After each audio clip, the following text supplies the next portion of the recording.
Hello, good morning sir. Good morning. कौन? Sir मैं नैना मोरे बोल रही हूँ, चित्रवाड़ी से। हाँ बोलिए। मैंने वो न्यूज़पेपर में आपका ऐड देखा रिसेप्शनिस्ट की जॉब के लिए। सर मुझे लगता है कि मैं इस पोस्ट के लिए परफेक्ट रहूँगी। सर मैं इंटरव्यू के लिए आना चाह रही थी। आई बाबा, एक गुड न्यूज़ है। क्या? समझो मुझे जॉब मिल गई, बस वो इंटरव्यू की कुछ फॉर्मेलिटी बाकी है। अरे वाह, पण कुठे? आई एक ट्रेडिंग कंपनी है, मुझे वहाँ इंटरव्यू के लिए बुलाया है। पर अच्छी बात तो ये है आई कि आधी बात तो फोन पर ही हो गई। अरे वाह। हाँ बाबा, और आपको पता है मेरी इंग्लिश ने अच्छा इंप्रेशन जमाया और मुझे वहाँ पे ये बोला गया है कि अभी 10,000 रुपए महीने से शुरुआत करेंगे और अगर आगे काम अच्छा रहा तो सैलरी और बढ़ा देंगे। अरे वाह, ये तो और भी अच्छी बात है बेटा। चला देवच पावला। चल चल पापा के सामने माथा टेक ले और उनको धन्यवाद बोल। मंदार भाऊ, दरवाजा खुल गया, हो गई आपकी बेल, आ जाइए।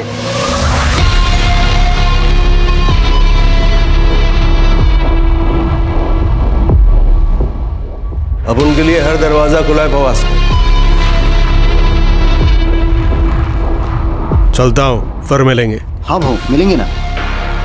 खर्चा पानी बरोबर मिल रहा है ना? कुछ जरूरत होगा तो बोलना मेरे को। एकदम टाइम टू टाइम, और आपके होते हुए मुझे कौन ना बोलेगा। आइए ना, आइए ना।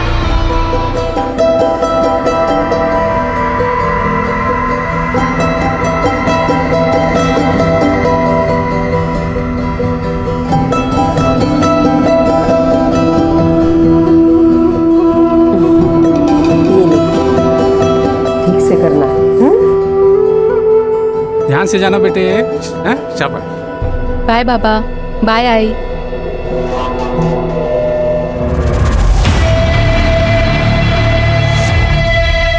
जाल, एक ट्रैप। नैना अनजान थी कि उसके कदम एक जाल की ओर बढ़ रहे हैं।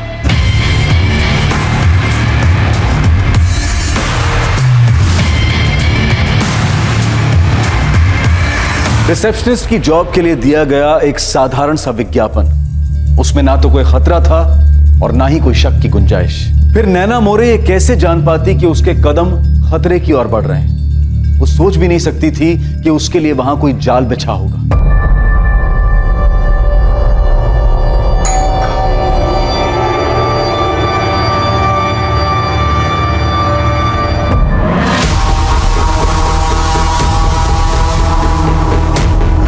हाय सर मैं नैना मोरे। आपसे फ़ोन पर बात हुई थी सर इंटरव्यू के लिए। नैना आइए, अंदर आइए। जी थैंक यू सर।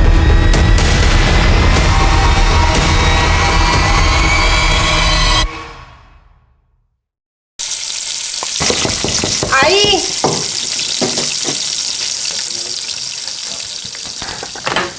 अरे मुझे लगा नैना आई होगी। क्यों, नैना लौटी नहीं अभी तक? नहीं ना, 7:30 वाजून गेले, अभी तक आई नहीं। उसका फोन भी बंद है। क्यों? फोन क्यों बंद आ रहा है? आपण ज्या ग्राहकाला कॉल करत आहात ते सध्या बंद आहे।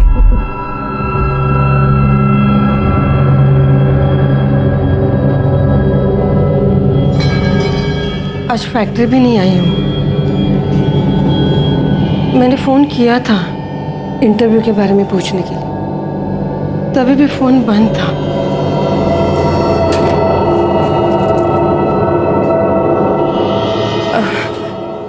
कोई ट्रेडिंग कंपनी बोल रही थी वो। Trading company?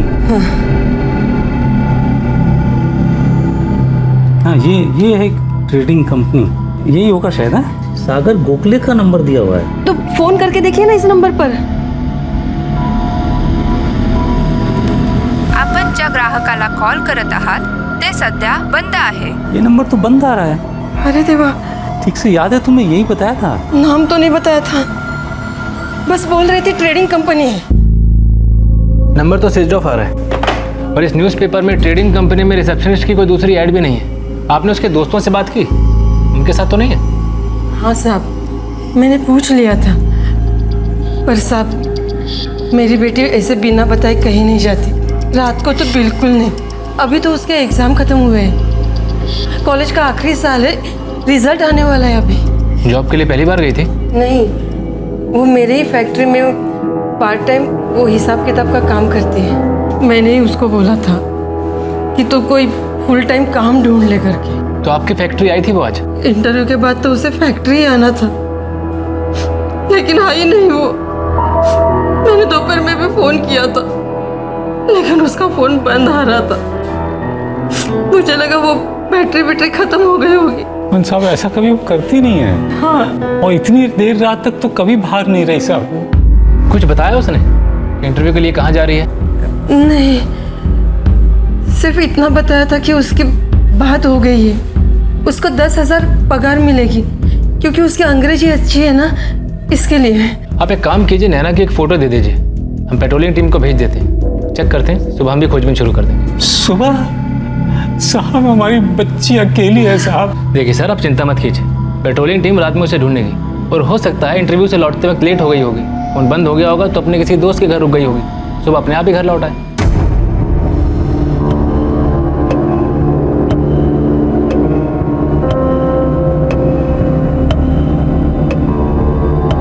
पण ज्या ग्राहकाला कॉल करत आहात ते सध्या बंद आहे। फोन अभी भी बंद है। कहाँ रह गई नैना?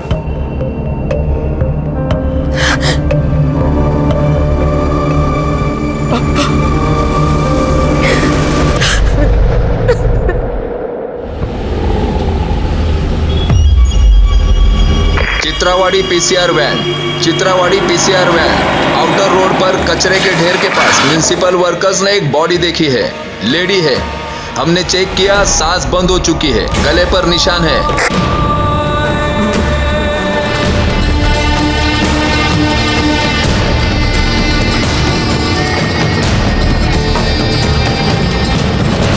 सर, कल के इस पूरे न्यूज़पेपर में रिसेप्शनिस्ट के जॉब के लिए दूसरा कोई ऐड ही नहीं है। नैना इसी जॉब के लिए गई होगी। कल गई और आज मर गई। ऐड में तो बेसिक इन्फॉर्मेशन भी नहीं है, एड्रेस तक नहीं है। जी सर, और नंबर भी स्विच ऑफ आ रहा है। एक नाम है सागर गोखले, ना कंपनी का नाम है, ना एड्रेस है, ना कुछ है। ट्रेडिंग कंपनी है। पुणे प्रभात। दिलीप, पुणे प्रभात के ऑफिस में फोन करके पूछना ये ऐड कहां से आया था और किसने दिया था। Civil hospital? क्या हुआ नैना को साहब?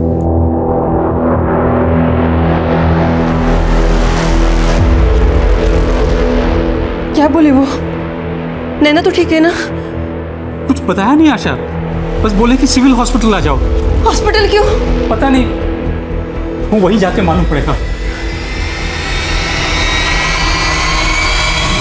गैंगरेप हुआ है। गैंगरेप? एक से ज्यादा लोग शामिल थे। सर, ये मेरे सारे सर्टिफिकेट्स हैं। 10th और 12th की मार्कशीट के साथ फर्स्ट ईयर और सेकेंड ईयर की भी मार्कशीट्स हैं। और सर, 3rd ईयर का रिजल्ट आते ही मैं वो भी आपको दे दूंगी। Good. Thank you sir. Victim की बॉडी जहां हमें मिली थी वहीं पर उसका सामान भी मिला था, उसकी बैग, फोल्डर, सब कुछ। ताज्जुब की बात यह है कि विक्टिम की आइडेंटिटी मिटाने की कोई भी कोशिश नहीं की गई थी। कहाँ इंटरव्यू देने गई थी ये लड़की? किसी ट्रेडिंग कंपनी में रिसेप्शनिस्ट के जॉब के लिए। साजिश हो सकती है, एक ट्रैप जो ऐसे जॉब सीकर्स के लिए हो।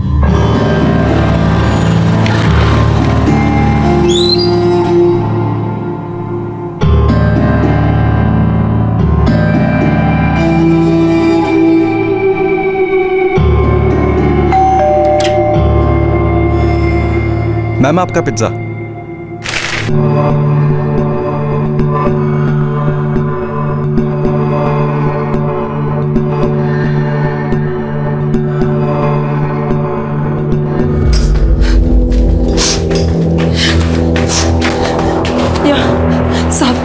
साहब, वो फोन किया था ना, मैं दत्तात्रेय।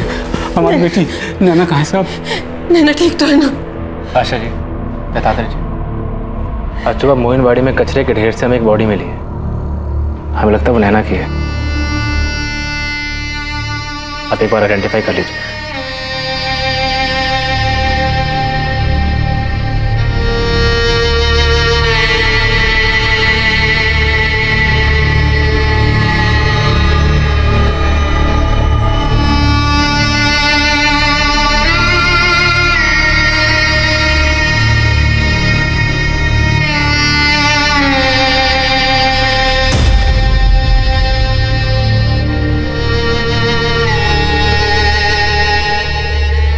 नैना के साथ जो हुआ, क्या इस हादसे का कनेक्शन उसके अतीत से था? क्या उसे जानबूझकर टारगेट किया गया था?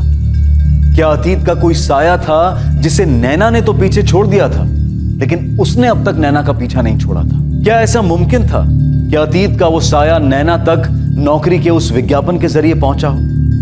या फिर उसका ट्रैप में फंसना महज एक इत्तेफाक था और यह हादसा किसी के साथ भी हो सकता था? सर एक्चुअली मैं बीकॉम थर्ड ईयर के रिजल्ट्स का वेट कर रही थी और आज ही मैंने ये न्यूज़पेपर में ऐड देखा। And sir I am also good in English. ये तो अच्छी बात है। आप एड्रेस लिख लीजिए। इंटरव्यू कल सुबह 9:30 बजे होगा। आप में वो कॉन्फिडेंस तो है जो हम ढूंढ रहे हैं, लेकिन फिर भी इंटरव्यू देना होगा। श्योर सर श्योर, मैं पहुंच जाऊंगी सर। 1 जून को पुणे प्रभात में रिसेप्शनिस्ट वाला जॉब।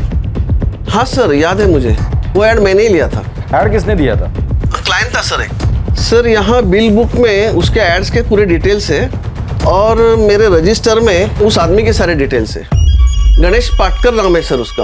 31 मई को उसने ऐड दिया था अगले दिन के लिए, 4 सेंटीमीटर बाय 8 सेंटीमीटर कॉलम के लिए, और बिल हुआ था 450 रुपए का। इस गणेश पाटकर की जो भी डिटेल्स तुम्हारे पास है मुझे सब चाहिए। हाँ मिल जाएगा ना सर, यहाँ उसका नंबर भी मौजूद है और हमारे ऑफिस में सीसीटीवी भी लगा है। बिल बुक की कॉपी और सीसीटीवी फुटेज दोनों पुलिस स्टेशन भेज देना।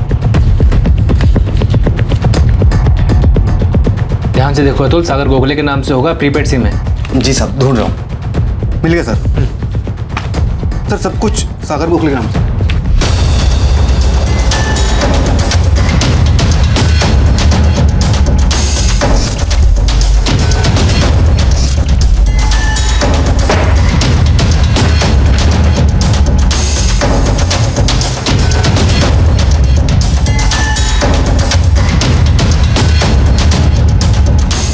गणेश 5 वर्ड कम करके 4 बाय 8 के कॉलम में फिट कर सकते हैं, बेस्ट रहेगा।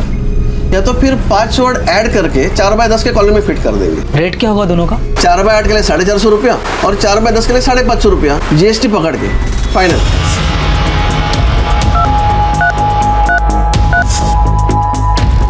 आपण ज्या ग्राहकाला कॉल करत आहात ते सध्या बंद आहे। गायकवाड़, इस सागर गोखले का एड्रेस मजेठिया चौक का है। ड्राइविंग लाइसेंस सिम दोनों में एक ही पता है। तुरंत जाओ उठाकर लेकर आओ इस सागर गोखले को। Yes sir.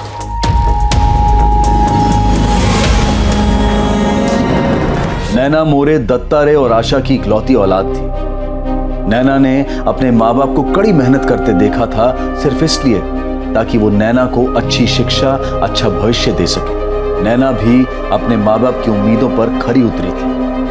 उसने ग्रेजुएशन कर लिया था और आगे भी पढ़ना चाहती थी। वो चार्टर्ड अकाउंटेंट बनना चाहती थी। उसकी प्रतिभा और लगन को देखकर आशा और दत्ता रे को उस पर नाज था। उनका सपना पूरा भी हो जाता अगर नैना की जिंदगी में वो काला दिन कहर बनकर ना टूटता।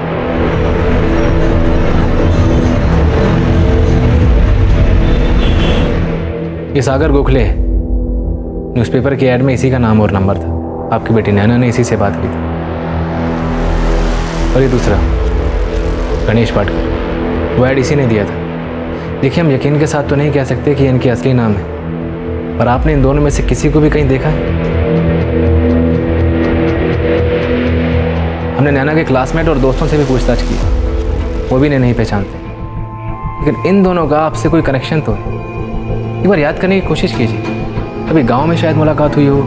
नहीं पहचानते साहब इन लोगों को,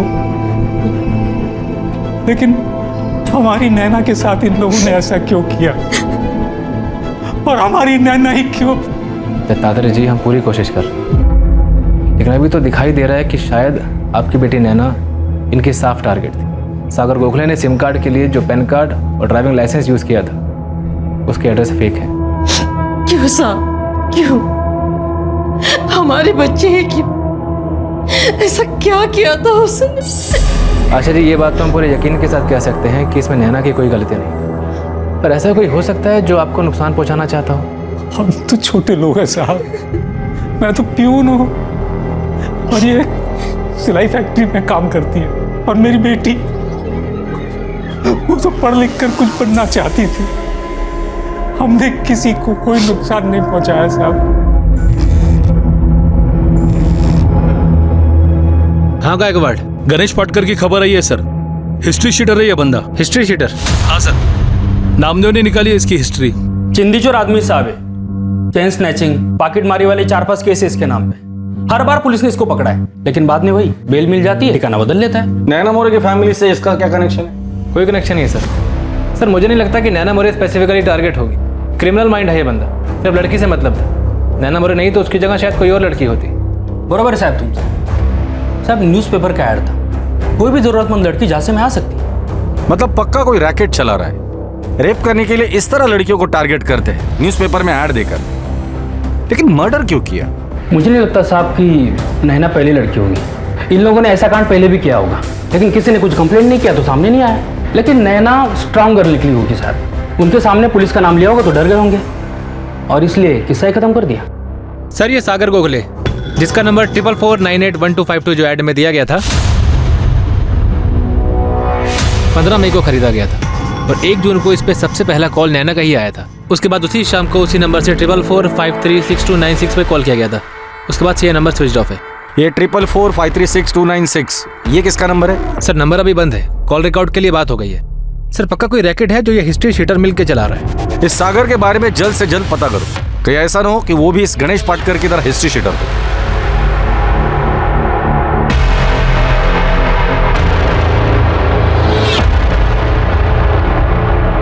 ट्रिपल 44536 ये वो दूसरा नंबर था जिस पर सागर गोखले ने 1 जून 2019 की शाम को फोन किया था और उसी रात नैना का रेप और मर्डर हुआ। क्या यह नंबर अब इस केस को सॉल्व करने की दिशा में एक अहम कड़ी साबित होने वाला था?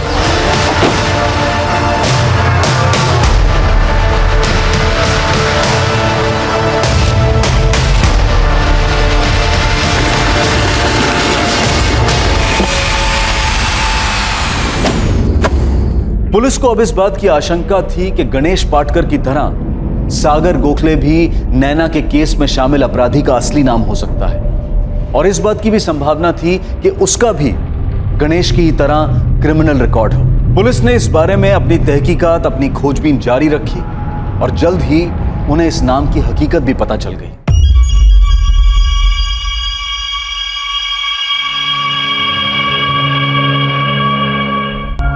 सर ये मंदार गोखले, सिटी पुलिस ने कई बार पकड़ा है इसे। चोरी, चैन स्नैचिंग, ज्वेलरी की दुकान लूटना, ऐसे कई मामले दर्ज है इसके नाम पे। खतरनाक लुटेरा है। सागर गोखले के साथ क्या कनेक्शन है इसका? सर मंदार सागर का बड़ा भाई है, लास्ट वीक अप्रैल में ही बेल पे बाहर निकला। सागर की हिस्ट्री क्या बोलती है? एकदम क्लीन है सर, लेकिन उसके बड़े भाई मंदार की हिस्ट्री सॉलिड है सर। बड़े भाई की हिस्ट्री में छोटा भाई अपना प्रेजेंट छुपा रहा है। पता करो ये दोनों का है, उठाकर लेकर आओ। सर मंदार के लिए इन्फॉर्मर्स एक्टिव है और उसके छोटे भाई सागर की टिप मिली, पिज्जा डिलीवरी का काम करता है। सर मुझे लगता है इस केस में सागर का ही सब किया धरा है।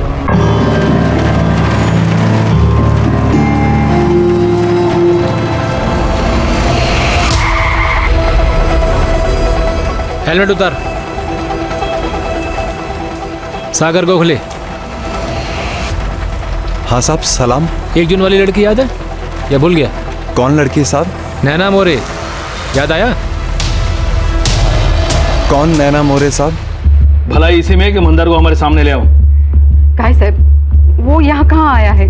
बेल मिलने के बाद मैंने उसकी शक्ल तक नहीं देखी। और देखेगी भी नहीं, अगर हमारे हाथ लगे तो सीधा ऊपर चला जाएगा। और तेरा दूसरा बेटा सागर है हमारे पास। काय बोलता है काय साहब?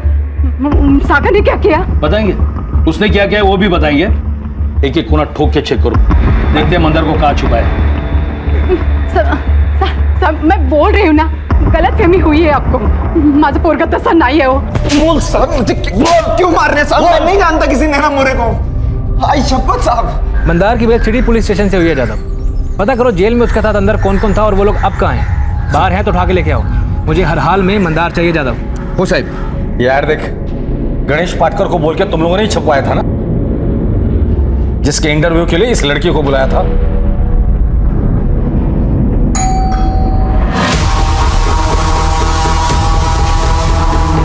यस सर मैं नैना मोरे। सर आपसे फोन पर बात हुई थी इंटरव्यू के लिए। ओह यस नैना, आइए अंदर आइए, कम ऑन इन। जी थैंक यू सर। आई।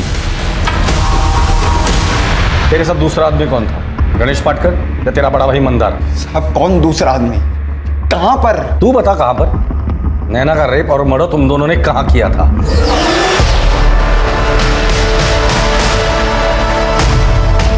अब मैं न्यूज़पेपर में ऐड क्यों दूंगा साहब? मेरे को इंटरव्यू आगे कोई क्यों देगा? मैं तो खुद पिज्जा डिलीवरी करता हूँ साहब। साहब मेरा यकीन कीजिए आप, मैंने ऐड वैड नहीं दिया है। मैं जानता भी नहीं है ये गणेश पाटकर कौन है साहब। देख, यहाँ आने के बाद तुझ जैसे लोगों को अपना पिछला जन्म भी याद आ जाता है, तुझे भी याद आ जाएगा। बोल। हाँ ठीक है, लेकिन मुझे सारी की सारी जानकारी जल्दी से जल्दी चाहिए। साहब पूरा घर छान मारा, लेकिन मंदार उसके घर पर नहीं मिला। और अरेस्ट के वक्त सिटी पुलिस को उसका जो मोबाइल मिला था वो भी स्विच ऑफ है। पता नहीं किस बिल में जाके छिप गया है वो। गायकवाड़, उस बिल का पता करो कि उस आदमी को ढूंढो जो उस बिल तक पहुंचा सकता है। पुलिस ने अगले 4 दिनों तक सागर से पूछताछ की और इस बीच वो मंदार को ढूंढने की पूरी कोशिश करते रहे, लेकिन सागर अपने बयान से टस से मस नहीं हो रहा था। उसका यही कहना था कि वो किसी नैना मोरे को नहीं जानता। सागर, पोरा इकडे ये. आई सागर, सच सच बता, ये पुलिस वाले क्या बोल रहे हैं? क्या तूने सब किया है? नहीं आई, मुझे तो पता भी नहीं लोगों ने क्यों पकड़ा मेरे को। मैंने कुछ भी नहीं किया आई, मैं कुछ भी नहीं जानता हूँ। क्या ये मंदार का किया हुआ है? वो तुझे फंसा रहा है? पता नहीं आई, मंदार दादा ऐसा क्यों करेगा कि पुलिस से मेरे को फंसा रही है? किसी और ने किया, इसके टॉपते मेरे नाम पे फाड़ रही है। तुम्हारे दोनों बेटे शामिल है। उस मासूम लड़की को फंसाया, रेप किया और मर्डर किया, और तुम कह रही हो कि हम फंसा रहे तुम्हारे बच्चों को। हमें तो शक है कि और भी कई लड़कियों के साथ उन्होंने यही किया होगा। सागर को लेकर आपको गलतफहमी हो गई साहब। सागर ऐसा कर ही नहीं सकता। मंदार के बारे में कुछ नहीं कह सकती, पर मैं कर सकते। ठीक है, मंदार को भेज दो, हम सागर को छोड़ देंगे। कुठून शोधून मी साहब त्याला? जब से बेल हुई है वो घर आया तक नहीं, मुझे उसकी खबर तक नहीं है साहब।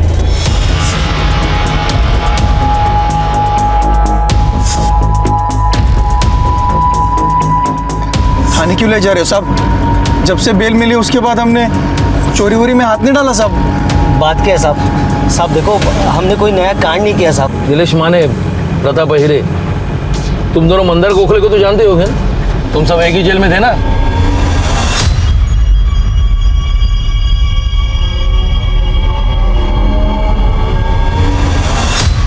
हम जानते हैं तुम दोनों उसके साथ एक ही सेल में थे, और 28 अप्रैल को वो तुम दोनों से पहले बेल पर बाहर निकल आया था।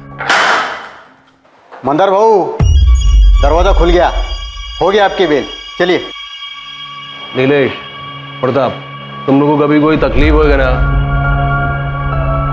तो मंदार बाबू को याद करने, समझा? चलता हूं।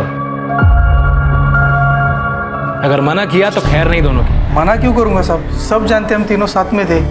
लेकिन साहब 2 हफ्ते पहले उसको बेल मिल गया था और हम भी 14 मई को बाहर आए, उसके बाद कांटेक्ट नहीं हुआ साहब। साहब मैंने भी नहीं देखा उसको, अपना वास्ता तो बस जेल तक ही था। पर साहब हुआ क्या है? नैना मोरे नाम है इसका, रेप और मर्डर हुआ है। छोटा मोटा हाथ मारने वाले लोग हैं हम साहब, कहाँ लंबी केस में फंसा रहे हो साहब? लड़की का मैटर, मर्डर और रेप साहब, हम ये सब नहीं करते साहब। अभी तक तो दूर ही हो, बस इतना बता दो मंदार का ठिकाना कहाँ है? हमको नहीं मालूम साहब। हम तो उसके टच में भी नहीं थे साहब। तुम तीनों एक साथ एक ही सेल में थे, अपने अगले कांड के बारे में बताया तो जरूर होगा उसने। हमें उसके कोई काम में इंटरेस्ट नहीं था। 1 नंबर का लिच्चड़ आदमी है साहब वो। रात को जेल में गंदी गंदी हरकतें करता था, ये काम उसी ने किया होगा पक्का। उसका भाई सागर, वो कैसा है? वो कर सकता है ये काम? हम नहीं जानते साहब। गणेश पाटकर, उसको तो जानते ही होगे। वो पॉकेट मार गणेश के बारे में बात कर रहे हो साहब? हाँ भाई, मिले उससे कभी? हाँ साहब, एक आध बार मिला हूँ, लेकिन धंधे के बारे में कुछ मतलब नहीं बना साहब। प्रताप और मैंने भी कभी साथ में काम नहीं किया, हम लोग भी जेल में मिले जैसे मंदार को मिला। तो चुपचाप ये बता दो कि मंदार कहाँ मिलेगा। साहब पक्का नहीं पता साहब, पर सातारा में सेटिंग लगाओ साहब, वहाँ मिल सकता है। सतारा? अभी सतारा कैसे याद आया? अभी तो बोल रहे थे कि तुम्हें पता नहीं कहाँ मिलेगा। सच में नहीं मालूम साहब, वो तो जेल में बात में उसने बोला था सतारा। साहब वहाँ पे भी मिलेगा कि नहीं ये नहीं पता साहब। बाहर आके मेरे को मिलो, सतारा चलने का है। सतारा में क्या अपना एक सेटिंग है, तो मेरे को उधर तो पंटर लोग चाहिए होगा, तो तुम दोनों बाहर आके मिलने को बोला था साहब, लेकिन हम नहीं गए कभी उसको मिलने। सच बोल रहे साहब, हमारा इससे कोई लेना देना नहीं है। ठीक है, अभी तो जाने दे रहा हूँ, लेकिन पुणे से बाहर नहीं। दोनों के फ़ोन ऑन रहने चाहिए। साहब फैजल कुरैश, नाम भी असली है और आदमी भी। इस कांड के बाद से ही अपना फोन बंद करके बैठा ही है। कौन है ये फैजल कुरैशी? साहब टैक्सी ड्राइवर है।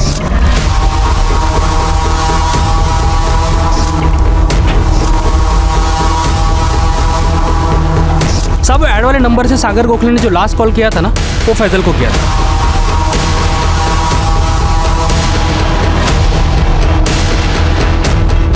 तो फैजल कुरैशी मिलेगा कहाँ? साहब इस कांड के बाद अपने घर में छुपा है वो।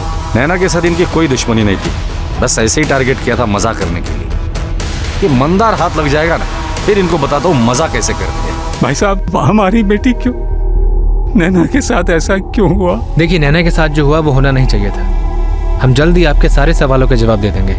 फिलहाल तो हम बस यही अंदाजा लगा सकते हैं कि आपकी बेटी नैना अकेली लड़की नहीं थी। उससे पहले भी इन लोगों ने कई लड़कियों को अपना निशाना बनाया होगा। हमारी बेटी से कोई दुश्मनी नहीं थी, ऐसे ही फंस गई वो। पेशेवर मुजरिम नीलेश माने और प्रताप आहिरे ने पुलिस को मंदार गोखले के सतारा वाले प्लान के बारे में जो अहम सुराग दिया था, अब वो इस केस में निर्णायक साबित होने वाला था। मंदार गोखले सतारा में ही छुपा हुआ था।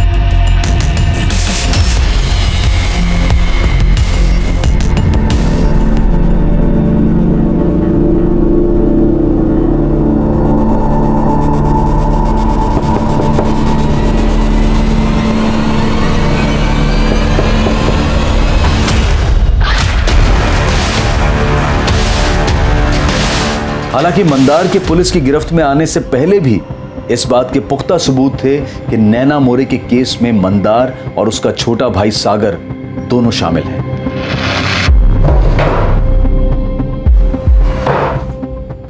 मैंने कुछ नहीं किया सर, मैं तो बस ऐप वाली टैक्सी चलाता हूँ। तो फिर सागर गोखले को कैसे जानता है तू? उसने कॉल किया था तुझे? साहब उन्होंने ऐप से टैक्सी बुक की थी। मेरी बदकिस्मती थी कि वो बुकिंग मेरे पास आई। बाबरी नाका का कॉल था साहब। मैं लोकेशन पर गया तो कॉल करके थोड़ा आगे बुलाया तो मैंने वहां पर एक गोनी देखी। मैं तभी समझ गया साहब के कुछ गड़बड़ है।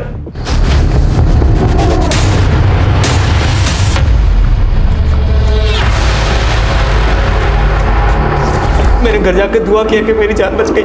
उस रात के बाद से साहब अलग से खाना तक नहीं उतरता। जब तुझे पता था कि कांड हुआ है, कांड किसने किया है ये भी तुझे पता था, तो फिर बाद में पुलिस को बताना जरूरी नहीं समझा तुम्हें? डर गया था साहब, डर से कुछ समझ में ही नहीं आया, दिमाग ही काम करना बंद कर दिया था साहब। वो आदमी ये था? नहीं सर। ये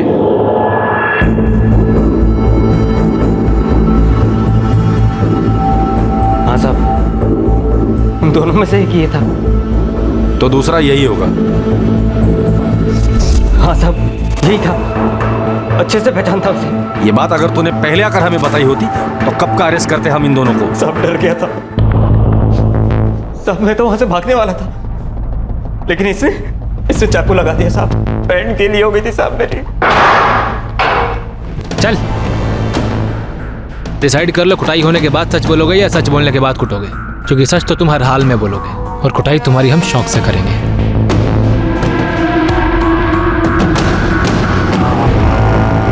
क्या किया तूने सागर? मैंने? मंदार ये बता तूने क्या किया? मुझे क्यों फंसा रहा सब में तू? मैंने तुझे फंसाया? हाँ तूने फंसाया मेरे को। हेड़ा हो गया क्या? मैं तुझे क्यों फंसाऊंगा मेरे भाई? भाई मत बोल, तब भी तेरे से नफरत नहीं की मैंने, और तू फंसा रहा मेरे को, फंसा रहा मेरे को साले। क्यों?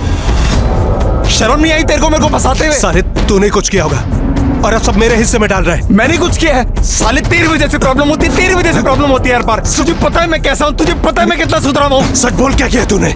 मैंने कुछ नहीं किया, सच बोल। सब तेरी वजह से हुआ। सागर मेरी बात क्या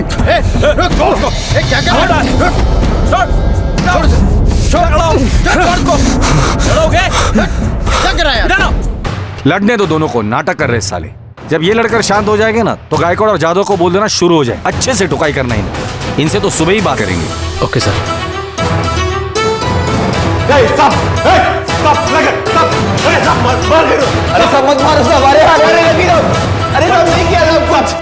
नैना मोरे के अपराधी पुलिस की गिरफ्त में थे, लेकिन उसके माँ बाप को अब भी इस बात की खबर नहीं थी कि नैना के साथ ऐसा क्यों हुआ।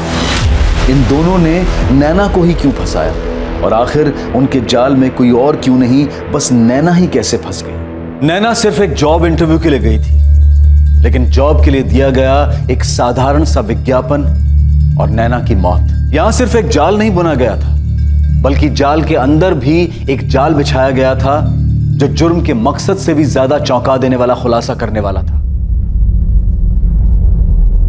हट। नैना मोरे को कहां बुलाया था? बोल। अपन क्या बोले साहब, आपको तो सब पता ही है। किसी झूठी जगह का नाम ले लो और आप जो बोलोगे वही सही। साले तेरी अक्कड़ है ना, किसी और पर दिखाना। याद दिखाए तो हड्डी बस लेक कर दूंगा। तोड़ दो साहब, हड्डी बसरी सब तोड़ दो। आप जो करोगे सब सही होगा। साले तू भी तो बराबर का हिस्सेदार है, तू चुप क्यों है? कैसे हिस्सेदारी साहब? हाँ, पिछले 4 साल से अलग अलग जॉब पे अपने जूते घिस रहा है। अब उनके धंधे से इसका कोई वास्ता नहीं है। अब हो गया ना सीधा रेप और मर्डर। नहीं साहब, पिछले 8 साल से अपन इस लाइन में ही है। न जाने कितनी चोरी की, डकैती की, कितनी बार जेल गया खुद को भी याद नहीं है। रात में लोगों के घरों में घुसा हूं। उधर लेडीज लोग भी होती थी, लेकिन कभी किसी लेडीज के ऊपर अपन हाथ नहीं डाला। आई शपथ। तेरी ये कसम तेरे बेगुनाह होने का कैरेक्टर सर्टिफिकेट देती है क्या? उन्हें बोल लिया, हमने यकीन कर लिया।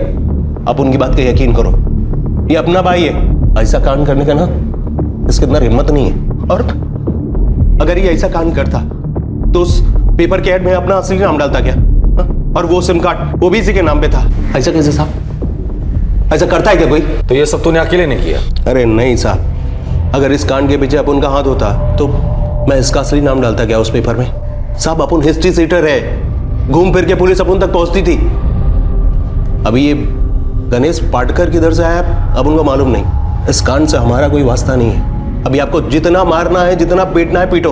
हो सकते तो वो चार्जशीट होता ना हम लोग के नाम पे फाड़ दो, लेकिन बार बार साहब अपन एक ही बात बोलेगा कि हम दोनों को उस पे फंसाया जा रहा है। साहब मैं पिछले 2 साल से मजबूरी में पिज्जा डिलीवरी का काम कर रहा हूँ। भाई जैसा नहीं बनना था मेरे को। सरकारी नौकरी का एग्जाम भी दिया मैंने, पर अभी सब पानी में, सब बर्बाद हो गया। सब क्रिमिनल का भाई हूँ साहब मैं।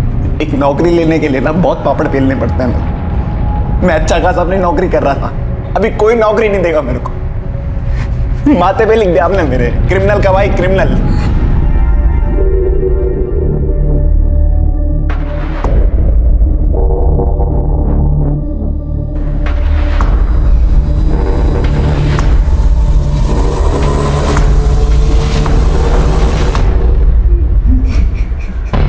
सर मुझे लगता है ये मंदार जो बोल रहा है बात तो सही है। ऐसा क्रिमिनल माइंड सब कुछ अपने असली नाम से क्यों करेगा? ये सब प्लान होता है दिलीप। पहले खुद का असली फोटो और नाम इस्तेमाल करो और पकड़े जाने पर उसी बात का रोना रो लो कोई हमें फंसा रहा है। ये बहुत शातिर लोग हैं, 2 कदम आगे की सोचते हैं। फिर भी सर नैना मोरे की आइडेंटिटी डिस्ट्रॉय करने की बिल्कुल भी कोशिश नहीं हुई। सारा सामान उसकी बॉडी के पास से मिलता है और न्यूज़पेपर की ऐड से हमें सागर गोखले का असली नाम मालूम पड़ता है। ऐड देने वाला कौन? History sheeter Ganesh. सर को इतने सबूत कैसे छोड़ सकता है? लेकिन वो टैक्सी ड्राइवर फैजल, उसने भी तो इन दोनों का नाम लिया था। सर वही समझ में नहीं आ रहा है कि फैजल कुरैशी इनके बीच में कैसे आ गया। सागर गोखले के फोन पर एक ही कॉल आता है और वो था विक्टिम नैना मोरे का। और सागर गोखले के फोन से एक ही कॉल जाता है, वो जाता है फैजल कुरैशी। और फैजल कुरैशी की टैक्सी आकर रुकते इन दोनों भाई सागर और मंदार के नाम पर। और बड़ी आसानी से हमें एक और सबूत मिल जाता है। तो तुम्हें लगता है कि ये फैजल कुरैशी का सच नहीं है? सर मुझे लगता है इस फैजल कुरैशी को एक बार फिर से उठाना चाहिए।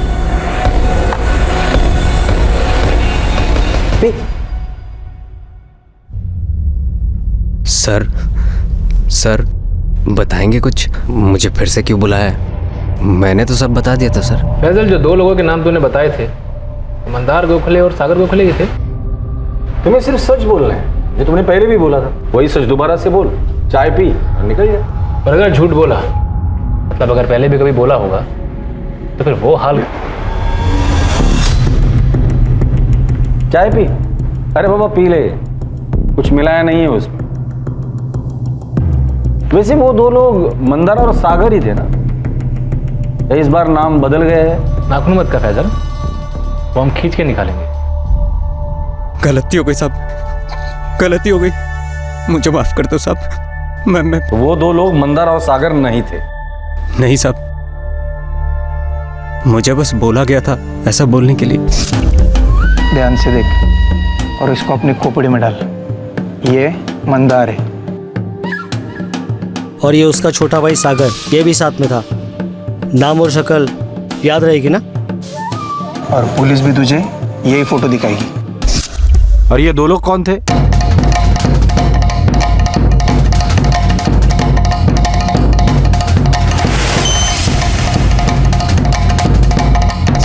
नीलेश माने और प्रताप अहिरे। सर ये दोनों तो मंदार के साथ जेल में थे। गलती हो गई साहब, पैसे का लालच दिया था उन लोगों ने, 4000 रुपए दिए थे, लेकिन मैंने नैना को कुछ नहीं किया साहब। वही लोग बॉडी लेकर आए थे।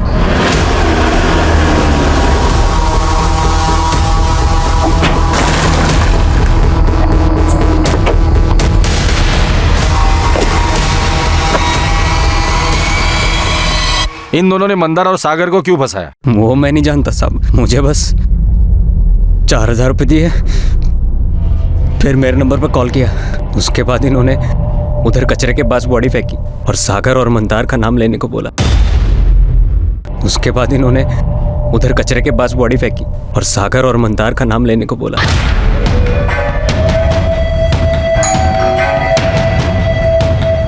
यस सर, मैं नैना मोरे, आपसे फोन पर बात हुई थी सर। हाँ नैना, या प्लीज कम इन।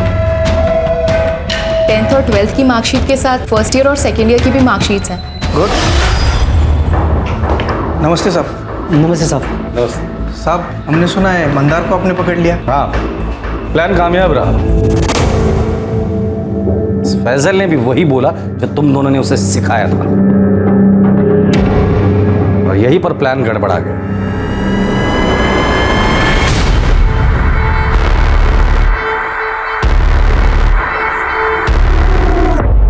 हे, खड़ा हो। उसे तू बचाएगा ऐसे? छोड़ चल सच बोल रहा हूँ।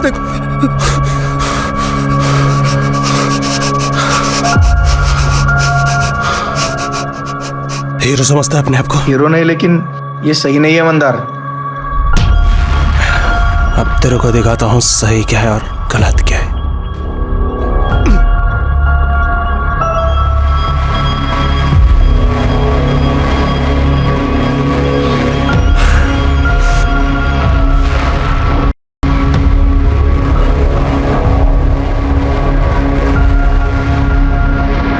अबे ओ, चलो उठो, लग जाओ काम पे।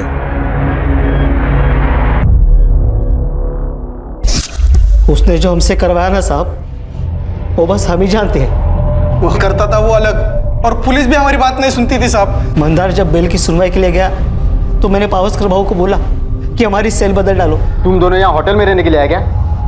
इधर क्या तकलीफ है? तुमको मालूम है ना वो कैसा आदमी है? भाऊ हमारा सेल बदल लो भाऊ। चुप चुप, दोनों भी चुप। पुलिस का इधर रूम सर्विस के लिए बैठा है तुम्हारे लिए। सबक सिखाना चाहते थे साहब हम उसको। रेप और मर्डर का चार्ज लगता ना तो हमेशा के लिए सड़ता अंदर। इस केस में अंदर जाते तो दोनों भाइयों की अक्ल ठिकाने आती साहब। नीलेश और प्रताप, इतना सब कुछ किस लिए किया? सिर्फ मंदार को सबक सिखाने के लिए?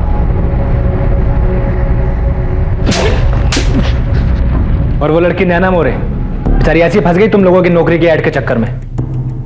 गणेश पाटकर न्यूज़पेपर में ऐड देने वही गया था ना? हाँ साहब, और सागर के नाम पर सिम कार्ड भी उसी से खरीदवाया था साहब। ये गणेश पाटकर कहाँ मिलेगा? कोल्हापुर में। सागर सुन, अपन उन दोनों के साथ ऐसा कुछ नहीं करता था जैसा वो लोग बोल रहे। अपन सिर्फ उनसे अपना काम करवाता था। इससे कोई फर्क नहीं पड़ता मंदार, तूने क्या किया क्या नहीं किया। इस फसाद की जड़ तू ही है। मेरा नाता जब तक तेरे साथ रहेगा ना, मेरी जिंदगी यूं ही बर्बाद रहेगी। अब और नहीं, मैं नहीं चाहता कोई मेरे को क्रिमिनल के भाई के रिश्ते से पहचाने।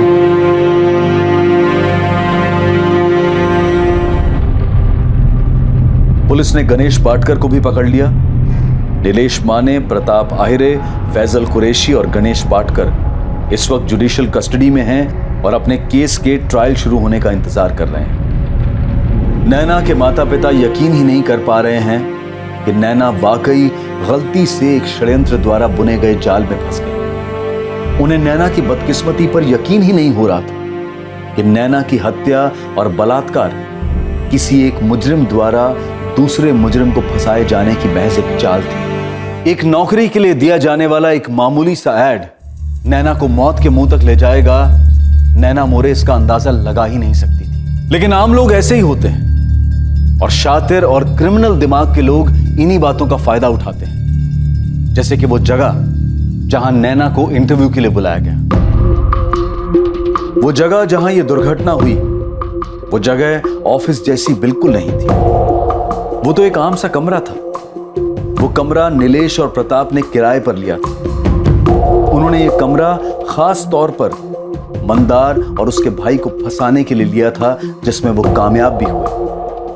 नैना अपने जॉब को लेकर बहुत एक्साइटेड थी और जाहिर है कि इस एक्साइटमेंट में उसका ध्यान ही ना गया हो कि वहां कोई ऑफिस सेटअप है ही नहीं, और नैना खुद ब खुद चलकर उनके जाल में आ गई। जब आप ऐसी किसी जगह पर जाते हैं तो बहुत सी बातों का ध्यान रखना जरूरी होता है, चाहे आप वहां किसी ऐड के जरिए गए हों या फिर आपको इंटरनेट या एसएमएस के जरिए वहां बुलाया गया हो। अपॉर्चुनिटी जिसकी तलाश में हर कोई होता है, अपॉर्चुनिटी जिसे कोई भी अनदेखा नहीं करना चाहता। सुनहरा दिखने वाला हर मौका हमेशा सुनहरा नहीं होता है, इसलिए बेहद जरूरी है कि उस रैंडम अपॉर्चुनिटी पर तोल मोल कर भरोसा किया जाए और हर वक्त सतर्क रहा जाए।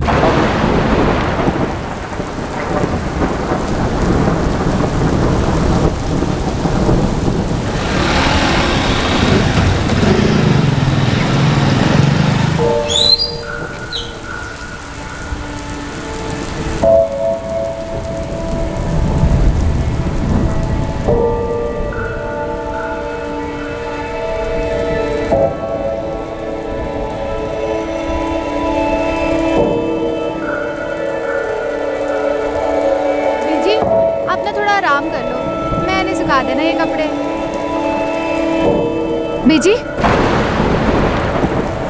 क्या हुआ बीजी? कहाँ खो गए आप? वो महेश मुझे फिर से दिखा, बाइक पे आया जैसे हमेशा आता था। बीजी कोई नहीं है वहाँ। वो महेश मुझसे कुछ कहना चाहता है। बीजी, महेश भैया अब नहीं रहे। अब क्यों अपने आप को इतनी तकलीफ दे रहे हो?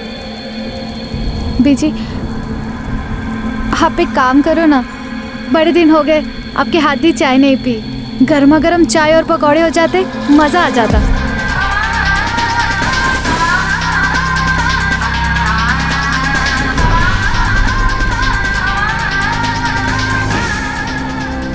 किसी करीबी को खोने का घाव समय भी नहीं भर पाता है, और फिर अपने पेट से जने बच्चे से करीब और कौन हो सकता है। महेश अटवाल अरुणा अटवाल का बेटा सिर्फ 26 वर्ष का था जब एक रोड एक्सीडेंट में उसकी मौत हो गई। महेश अटवाल की मौत दुर्घटना स्थल पर ही हो गई थी। उसकी मां अरुणा तब से बेजान है।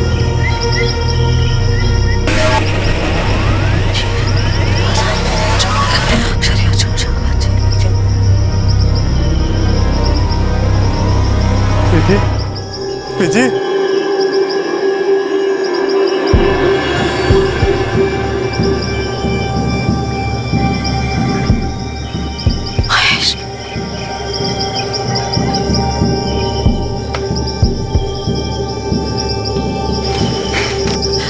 महेश, महेश, पिजी,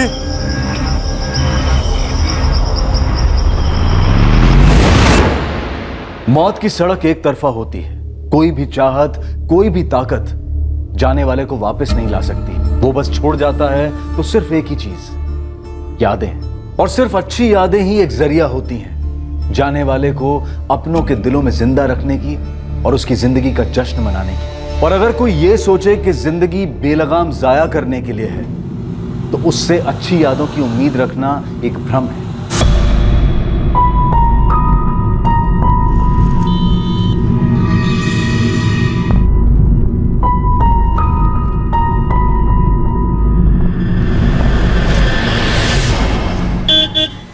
मम्मी निकल रहा हूँ, बाय। बताया नहीं कहाँ जा रहा है मनदीप? काम से जा रहा हूँ सुखदेव के साथ। सत श्री अकाल आंटी जी। सत श्री अकाल। कब तक लौटेगा पुत्र? मम्मी सुबह तक आ जाऊंगा, तो आप सो जाइएगा, इंतजार मत करना।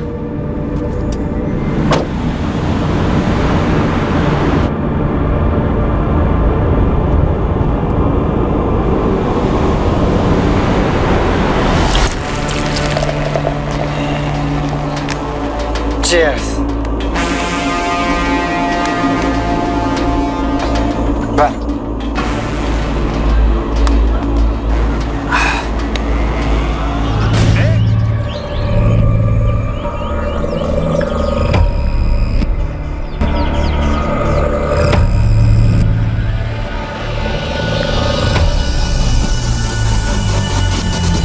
जनाब, जनाब, किशोर बन्ना, ये इनकी ही खेत है। किशोर जी कौन है? राव जी, ये देखो मेरे नए जूते, एकदम विलायत वाले, कराटे वाले। सुखदेव पुत्र, तेरा बचपन तो पीछे छूट गया, लेकिन तूने बचपना नहीं छोड़ा अभी तक। अरे काम का पहाड़ पड़ा है यहाँ, खेतों में आकर हाथ बटाया कर। राव जी, फिर से भाषण देने लगे। मैं यहाँ खून पसीना बहाने के लिए पैदा नहीं हुआ हूँ, मैं कुछ बड़ा करने के लिए पैदा हूँ। बड़ा बनने के लिए छोटे से शुरुआत करनी पड़ती है। वैसे भी तूने बहुत देर कर दी है, 29 का होने वाला है। कुछ तो अपनी बीजी का ख्याल कर, सालों से उसके चेहरे पे हंसी नहीं देखी है। आप ना पूरा मूड की। ये तो सुखदेव लगता है, मेरा भतीजा सुखदेव बन्ना। आपका भतीजा? सर, वहाँ पास की झाड़ी में ये मोबाइल मिला। शायद गाड़ी के टायर की 2 मार्किंग्स हैं। ऐसा लग रहा है शायद कोई गाड़ी खेत में आई और फिर यहाँ से वापस रोड की तरफ चली गई। और सर इस तरफ ये देखिए सर, यहाँ शराब की बोतलों के साथ साथ 1 से ज्यादा गिलास, लगता है 1 से ज्यादा लोग होंगे। किशोर जी, आपका भतीजा सुखदेव यहाँ किसके साथ शराब पीने आया हो? सर मुझे कोई खबर नहीं है। The number you have called is currently switched off. Please try again later. Thank you. देखना गुरविंदर, मनदीप ने फिर से फोन बंद कर रखा है। बोला था सुबह तक आ जाएगा। कई दिनों से यही तो चल रहा है मम्मी जी। पड़ा होगा उस सुखदेव के साथ कहीं पी पाके। सुखदेव की बीजी भी बहुत परेशान रहती है, जब भी मिलती है गुरुद्वारे में मुंह लटका ही रहता है उनका। कोई बात नहीं मम्मी जी, जल्दी आपकी भी यही बारी आने वाली है। वैसे एक बात बताओ मम्मी जी, आप मनदीप को कुछ कहते क्यों नहीं? हाँ, सारी गलती तो मेरी ही है ना। आने दे मनदीप को, तू ही खरी खोटी सुना लेना उसे। खरी खोटी सुनाने का कोई फायदा नहीं मम्मी जी, बस मनदीप को सुखदेव से अलग करना है। ये सुखदेव बड़ी बड़ी बातें करता है, हवा में उड़ा फिरता ही है, और अपना मनदीप उसके पीछे पीछे घूमता रहता है। क्राइम सीन से हमें शराब की 2 खाली बोतलें और 2 ग्लास भी मिले। वो जो क्राइम सीन पे मोबाइल मिला आपको, वो शायद गलती से रह गया होगा। जब उन्होंने पहचान मिटाने के लिए पूरी बॉडी को जला दिया, तो फिर कोई क्राइम सीन पे ऐसे मोबाइल क्यों छोड़ेगा? कातिल सुखदेव की पहचान का ही होगा। क्राइम सीन पर 2 ग्लास मिले, मतलब दोनों ने साथ में बैठ के शराब पी होगी। वो इसका कोई ना कोई दोस्त ही होगा। इसको तुरंत चंडीगढ़ फॉरेंसिक लैब लेकर जाओ, मैंने बात कर लिया वहाँ। इस फोन का कोड क्रैक करना है, ये फोन वापस चाहिए, साथ में लेकर आना। इस एनवेलप में फोन की सारी डिटेल्स हैं। जी सर। सुखी एकलौती औलाद थी, इसका बाप मेरा छोटा भाई 8 साल पहले गुजर गया। हमारे लिए ये जानना बहुत जरूरी है कि कल रात सुखदेव ने अपने किन दोस्तों के साथ बैठ के शराब पी होगी। नहीं, मैं तो सुखदेव के उतना करीब था नहीं, और हरप्रीत तो बता नहीं पाएगी। ये क्यों नहीं बता पाएंगी? कह रही थी कि सुखदेव 2 दिन पहले घर से झगड़ा करके निकल गया था।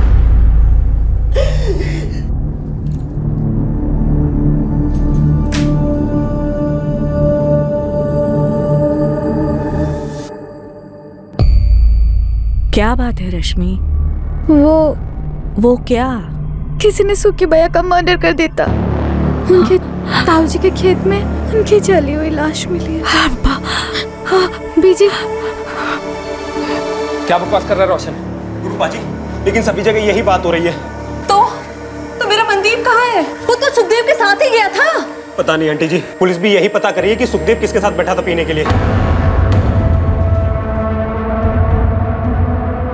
सर जगदीश बग्गा, सुखदेव बन्ना का दोस्त, वो जो गाड़ी थी इसी की थी, सुखदेव लेकर के गया था। जगजीत, तुम्हारा दोस्त सुखदेव किसको लेकर गया था तुम्हारी गाड़ी? वो तो नहीं मालूम जी, लेकिन 2 दिन पहले अपने बीजी से झगड़ा करके मेरे यहाँ आया था और फिर पूरा दिन मेरे यहाँ पड़ा रहा। फिर कल शाम को बोला कि गड्डी से चाबी दो, शिमला जाना। शिमला? जी। क्यों? कुएं का मेंढक बनने से कोई राजा नहीं बनता भाई। शिमला में दुकान मिल रही बहुत सस्ती, मेन मार्केट, 100% प्रॉफिट। पर बिजनेस के लिए शिमला जाने की क्या जरूरत है? पता है कितने पैसे लगेंगे? कहाँ से करेगा? पैसे का जुगाड़ हो गया है, तेरे भाई की बहुत पहुंच है, तू बस यार चाबी दे। पहले बीजी से बात तो कर ले, लड़ झगड़ के निकला है, एक फोन तक नहीं किया। हाँ यार, बीजी से झगड़ना नहीं चाहता, पर क्या करूं, मजबूरी है। ऐसी भी कौन सी मजबूरी है? है कुछ मजबूरी? पप्पी जी से झगड़ा नहीं करना चाहिए। अकेली है, इकलौता हूँ, जानता हूँ मैं उनके लिए क्या मायने रखता हूँ। अच्छा, तेरी हरकतों से लगता तो है नहीं। जो करने जा रहा हूँ उन्हीं के लिए करने जा रहा हूँ। कुछ कर दूंगा बीजी, सब ठीक होगा। यार चाबी दो। सर मुझे लगा था कि शिमला चला गया होगा, लेकिन फिर किसी ने बताया कि ये उस्मान मेरी गड्डी की पूछताछ कर रहा है। सुखदेव किस तरह का बिजनेस शुरू करने वाला था? बताया था कुछ उसने? पैसे वैसे थे उसके पास? सर वो तो नहीं मुझे मालूम, लेकिन उसने इतना बताया था कि वो स्नैक्स का बिजनेस करना चाहता है। अब सर दुकान का किराया पकड़ लो, माल वाल पकड़ लो, 1.5-2 लाख तो चाहिए, इतने तो लगते हैं सर। इतना पैसा कहाँ से आया होगा उसके पास? सर वो नहीं मुझे पता। तुम्हें ये भी नहीं मालूम कि वो शिमला किसके साथ जाने वाला था? जी नहीं सर, वो तो मेरी गड्डी लेके गया। सर, गुरुदेव कॉलोनी में एक मनदीप खोसा रहता है, सुखदेव का दोस्त। सुखदेव के साथ वही था। मनदीप की माँ और भाई दोनों यहाँ थाने में आए। सर, क्या सुखदेव की हत्या गर्मा गर्मी के क्षण में हुई थी, या फिर मनदीप ने सोच समझकर यह हत्या की थी सुखदेव के पैसे हड़पने के लिए? और इन दोनों दोस्तों के बीच में जो हाथापाई हुई थी उसका कारण क्या था? पता नहीं जनाब, फोन स्विच ऑफ आ रहा है जी। मनदीप का सुखदेव के साथ कभी किसी तरह का कोई झगड़ा हुआ था? नहीं जी, जैसा आप लोग सोच रहे हो मेरा भाई मनदीप वैसा कभी नहीं कर सकता है। सुखदेव ने खुद सामने से फोन किया, तभी मनदीप उसके साथ गया। मेरा बेटा ऐसा नहीं कर सकता। हाँ सुखदेव, कहाँ गया वो? तुम्हारी मम्मी मिली थी, बोली लड़ झगड़ के निकले हो घर से। क्या हो रहा है भाई? ठीक है, चलते हैं। कब तक आ रहे हो पिकअप करने? 1 घंटे बाद सुखदेव गाड़ी लेकर आया और मनदीप को अपने साथ ले गया। इससे क्या आंटी जी? मनदीप ने कहा सुबह तक लौट आएगा वो। हमें मनदीप की बहुत ज्यादा फिक्र हो रही है। जिसने भी सुखदेव को मारा है उससे मेरे भाई मनदीप को भी तो खतरा हो सकता है। हमें ऐसा लग रहा है कि सुखदेव को मनदीप ने मारा और पैसा लेकर फरार हो गया। आप बिल्कुल गलत समझ रहे हैं। प्लीज मेरे बेटे को ढूंढिए, वो कभी ऐसा नहीं कर सकता। उसकी जान को भी तो खतरा हो सकता है। मेरे भाई मनदीप को मुझसे बेहतर और कोई नहीं जानता। वो थोड़ा आलसी है, लेकिन ऐसा करना वो 7 जन्मों में भी नहीं सोच सकता। और उसको ठोक पीट के अभी तो मैंने काम पे लगाया था।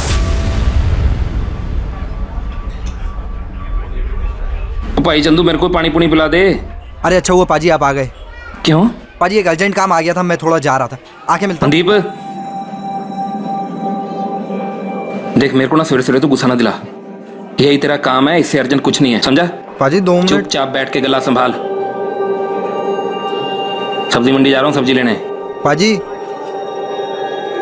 पाजी ये कुछ ज्यादा नहीं हो रहा पाजी? पाजी छोटा भाई हूँ आपका, कोई गुलाम नहीं हूँ। यही तेरा गुड लक है काका कि मैं तेरा भाई हूँ, इसलिए इतनी जल्दी तेरे को गले पे बिठा दिया, वरना 3-4 साल ये टेबलें साफ कर रहा होता तू। चल जा, दिल लगा काम में। बड़ी मुश्किल से मनदीप को लाइन पे लेके आया था।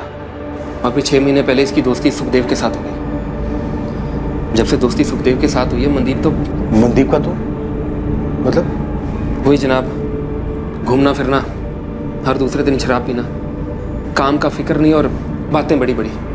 वो सुखदेव खुद तो कुछ काम करता नहीं था और मेरा भाई इसकी बातों में आ गया। 4-6 दफा ज्यादा पी कर घर आया, पर कभी कोई मारपीट नहीं, पैसों का कोई घपला नहीं। सुखदेव शिमला में स्नैक्स का बिजनेस करने जा रहा था। उस वक्त शायद उसके पास 1.5-2 लाख रुपए भी रहे होंगे, पर मनदीप सुखदेव को पैसों के लिए मार देगा? क्या बात कर रहे हैं आप लोग? जनाब, सुखदेव मेरे भाई मनदीप को अपने साथ ले गया, ये बात मेरी समझ में ही नहीं आ रही है। मेरे भाई मनदीप को 0 पता है बिजनेस का। मैं तो कहती हूँ मेरे मनदीप को सुखदेव ने फंसाया होगा, उसकी जान भी खतरे में होगी। आप लोग ये बात समझ क्यों नहीं रहे? जसप्रीत जी, सुखदेव का मर्डर हुआ और बेटा आपका फरार है। गुरविंदर, तुम्हारा भाई खुद सामने आए और जवाब दे, या हम उसे ढूंढ निकालें, जैसे भी हो। फिलहाल शक सबसे ज्यादा उस पर ही है।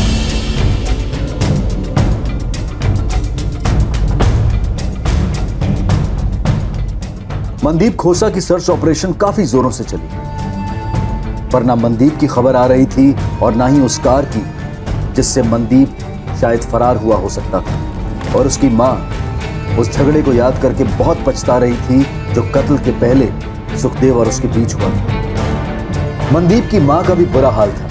वो इस बात को मान ही नहीं पा रही थी कि मनदीप की सुखदेव का खूनी होने की संभावना है। सर, मनदीप के फोन की लास्ट लोकेशन अपने बठिंडे की है। दरअसल किशोर बन्ना के खेत के पास की है, जहां में सुखदेव की लाश मिली थी। उसके कॉन्टैक्ट से कोई हेल्प की पॉसिबिलिटी? सर, फोन रिकॉर्ड्स के हिसाब से ज्यादातर बातें सुखदेव के साथ ही हुई हैं। थोड़ी बहुत बातें बड़े भाई गुरविंदर के साथ और एक आधा कॉल मां के साथ। पर हाँ, सुखदेव का लास्ट कॉल मनदीप के साथ था, जैसा कि उसकी माँ ने बताया। हाँ सुखदेव कहाँ गया वो? तुम्हारी एक बात खटक रही है मुझे। क्या सर? सुखदेव कोई रेगुलर जॉब तो कर नहीं रहा था, नहीं उसका कोई बिजनेस चल रहा था। 1.5-2 लाख रुपया कैश उसके पास कहाँ से आया? 1.5-2 लाख? शिमला में बिजनेस करने जा रहा था, मुझसे तो कभी जिक्र ही नहीं किया उसने। हमें सुखदेव के दोस्त जगजीत ने बताया, सुखदेव जिसकी गाड़ी लेकर गया। सुखदेव को तो सब जानते थे, वो तो धंधा जमा ही नहीं पाता, कौन देगा उसे इतने पैसे? झगड़े से पहले भी उसने कुछ नहीं बताया। हरप्रीत जी, सुखदेव के साथ आपका किस बात को लेकर झगड़ा हुआ? झगड़ा हमेशा एक ही बात को लेकर होता था कि वो कुछ कमाता धमाता नहीं था। आप और ताया जी का बस एक ही मकसद है, जिंदगी में ताने मारना, सुखी की जान लेना। पुत्र, हम ही दोनों को फिक्र है तुम्हारी, समझ में आया? हाँ, मुझे तो फिक्र है ही नहीं ना आपकी। अब मैंने ऐसा भी नहीं कहा, मैं तो बस इतना कह रही हूँ कि किसी एक चीज में दिल और दिमाग लगा और उसी पे टिका रहे। 30 का हो जाएगा अगले साल, शादी भी करनी है। ऐसा ही रहेगा तो कौन देगा कोई लड़की अपनी? वो तेरा दोस्त था ना, वो क्या नाम था उसका, महेश।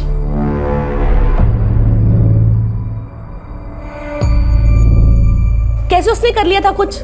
महेश को बीच में मत लो बीजी।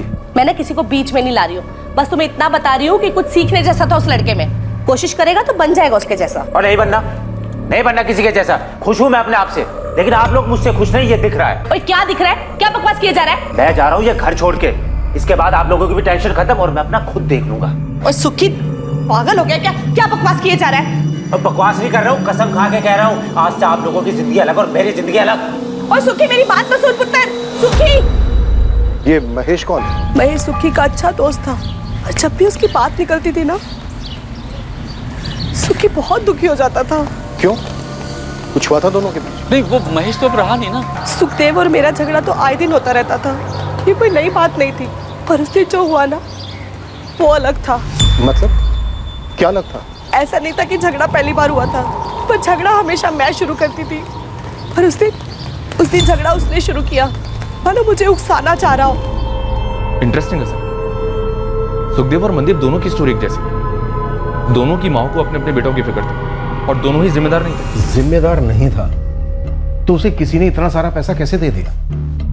और अगर उसने पैसा किसी से नहीं लिया तो उसके पास इतना सारा पैसा आया कहाँ से? शिमला में अपनी एक टीम एक्टिव तो किया सर, लेकिन अभी तक ये पता नहीं चला है कि सुखदेव अपने स्नैक्स वाले बिजनेस के लिए कौन सी दुकान किराए पे लेने वाला था। तो मगर मुझे सुखदेव की माँ हरप्रीत की बात बार बार खटक रही है। उन्होंने कहा कि पहली बार झगड़ा सुखदेव ने शुरू किया। उन्हें लग रहा था जैसे सुखदेव झगड़े के लिए उन्हें उकसा रहा। उस दिन झगड़ा उसने शुरू किया, मानो मुझे उकसाना चाह रहा हो। उन्होंने ये भी बताया कि जब जब महेश का जिक्र आता था तो सुखदेव दुखी हो जाता था। सर, ये महेश अब जिंदा नहीं है, लेकिन शायद उसका कनेक्शन है सुखदेव के मर्डर से।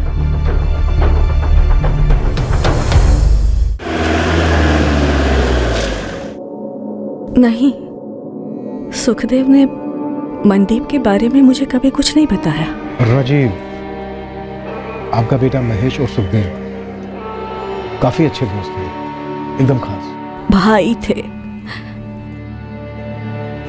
सुखी मुझे कहता, आंटी जी, महेश मेरा दूसरी माँ का बेटा है।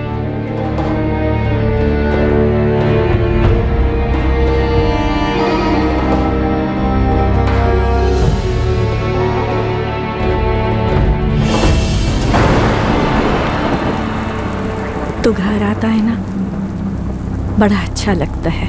ऐसा लगता है कि खुद महेश ही आया हो। ऐसा लगता है वो यही है आंटी जी, हमारे दिलों में। सिर्फ दिलों में नहीं, वो सच में है, यहाँ है, दिखता है मुझे। तुम मत देखिए उस तरफ। बीजी, सच बताइए, आप सुखी भैया को यहाँ पर क्यों बुलाती हैं? क्योंकि आप उनमें महेश भैया को ढूंढती हैं। सुखी भैया, आप ही समझाओ उन्हें। महेश भैया की आत्मा को शांति तभी मिलेगी जब बीजी उन्हें अपने दिल से विदा करेगी। ते वो तो बीजी ने किया ही नहीं, पता नहीं क्यों खुद को तकलीफ दे रही है। और देखो, सुखी भी गया छोड़कर। मेरा दूसरा बेटा, दोनों अपने समय से पहले ही चले गए।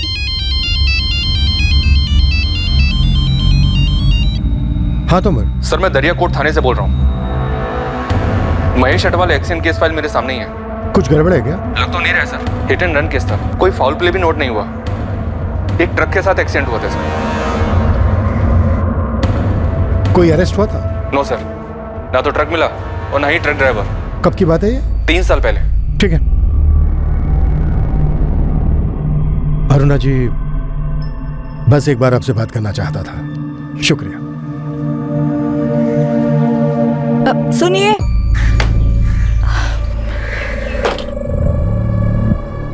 जी बोलिए। ये मनदीप को आप जाने दीजिए। क्यों? और आप ये क्यों बोल रही हैं? वो मेरा बेटा महेश जो मुझे सपनों में आता था, फिर मुझे वो हर जगह दिखने लगा। वो बहुत बेचैन था। जी आपने बताया उसके जाने के बाद आप काफी बेचैन रहने लगे। नहीं, मैं नहीं, वो बेचैन था। वो मुझसे कुछ कहना चाह रहा था। देखिए अरुणा जी, अब नहीं कहना चाह रहा है। अब वो मुझे दिखता भी नहीं है।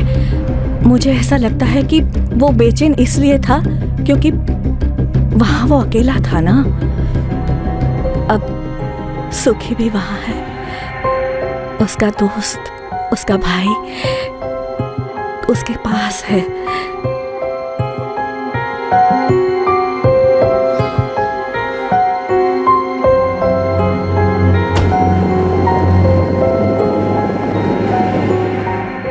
क्या अरुणा अटवाल के बेटे महेश अटवाल की मौत उसके दोस्त सुखदेव के मर्डर के साथ जुड़ी हुई थी?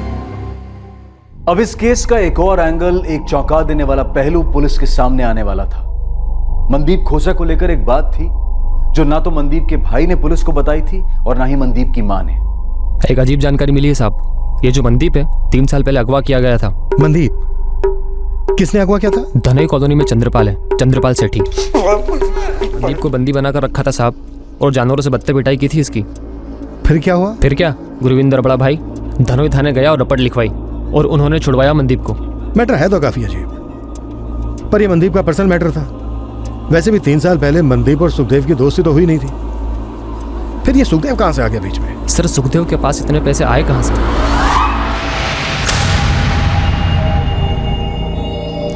सुखदेव ये पैसे तो रख ले, लेकिन मेरा जो काम है जैसे होना है वैसे ही होना चाहिए। कड़ियां जोड़ो साहब। सुखदेव अपनी माँ से जानबूझकर झगड़ा मोल लेता है और अपने दोस्त जगजीत के वहां रहता है और फिर कहता है कि शिमला जा रहा है स्नैक्स का बिजनेस खोलने, पर इसका कोई सबूत नहीं है। सुखदेव की एक चाल थी मनदीप को अपने साथ ले जाने की। यार खाने पीने का बिजनेस अपना एरिया है, फैमिली ढाबे पर बहुत एक्सपीरियंस लिया है मैंने। भाई इसीलिए तेरे पास है। शिमला में सस्ती जगह मिल रही है, पता पार्टनरशिप करेगा? सुखदेव पैसे नहीं है यार डालने के लिए। अबे तेरा एक्सपीरियंस, तेरी लागत, पैसे मैं लगाऊंगा, बिजनेस तू चलाएगा और प्रॉफिट का 25% तेरा। बता। ठीक है भाई। अब अच्छा चल गया तो 50% प्रॉफिट यार। भाई डन डन ना डन। प्लान ये रहा होगा कि सुखदेव मारेगा मनदीप को, पर हुआ उल्टा। गुड जॉब उस्मान, हम इस एंगल को भी टटोलेंगे। अब तेरे लिए एक और काम है। हुक्म मालिक। एक औरत है, अरुणा अटवाल।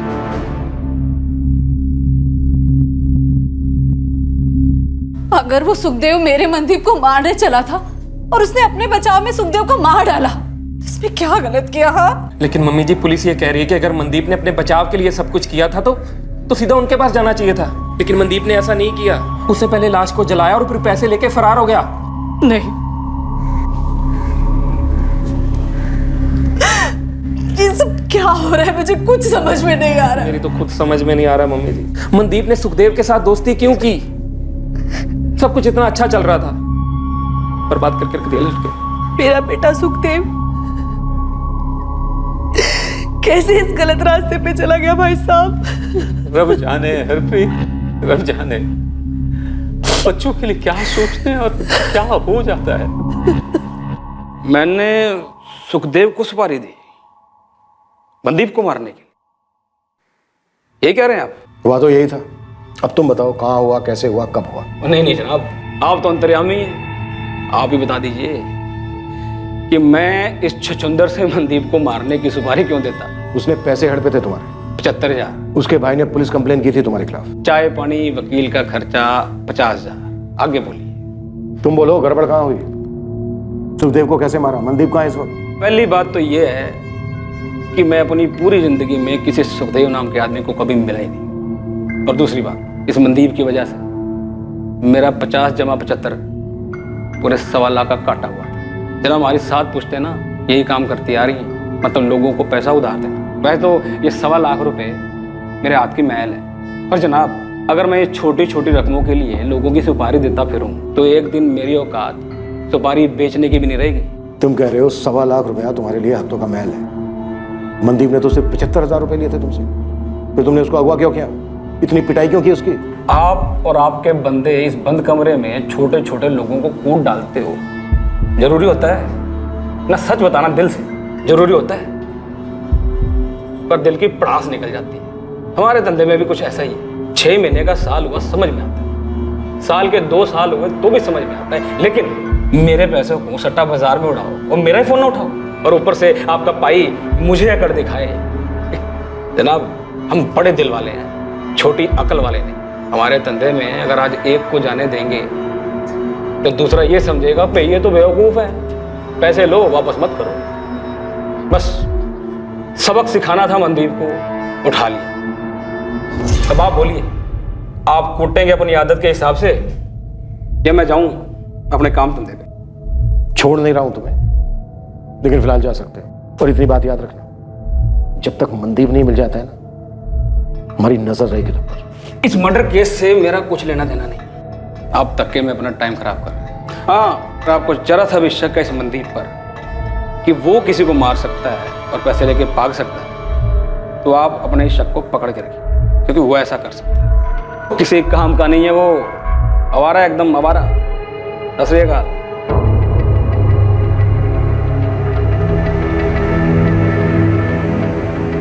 मनदीप खोसा की तलाश पूरे 1 महीने चली, पर उस 1 महीने के बाद भी मनदीप खोसा का कोई अता पता नहीं मिल पाया था। बिल्कुल हवा हो गया था मनदीप, पर क्या वो कभी मिलने भी वाला था? एक और महीना बीता और अब आया एक और चौंका देने वाला ट्विस्ट एक अलग ही दिशा से। सुखदेव की हत्या दरअसल एक सोची समझी साजिश थी, एक ढोंग, एक षड्यंत्र रचा गया था। पर उस षड्यंत्र का जो परिणाम हुआ था, उस परिणाम ने इस केस को घुमाकर पुलिस के सामने रख दिया था और पुलिस दंग रह गई थी।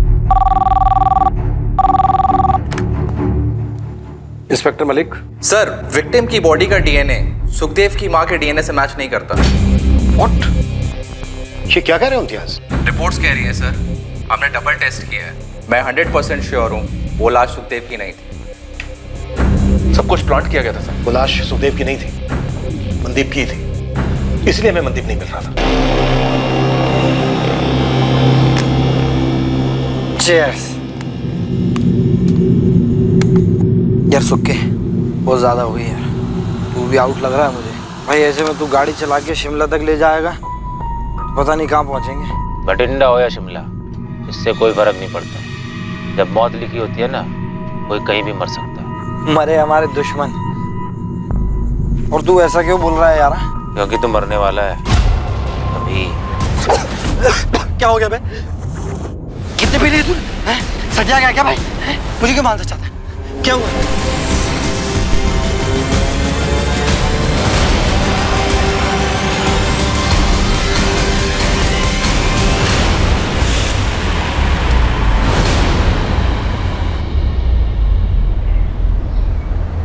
जसप्रीत जी, गुरविंदर, आप दोनों को हमारे साथ चलना होगा। आप दोनों के डीएनए सैंपल्स लेने होंगे। क्यों जनाब? जो लाश हमें खेत में मिली, हमें लगता है वो सुखदेव की नहीं है। तो किसकी है जनाब? शायद वो लाश मनदीप की है। मम्मी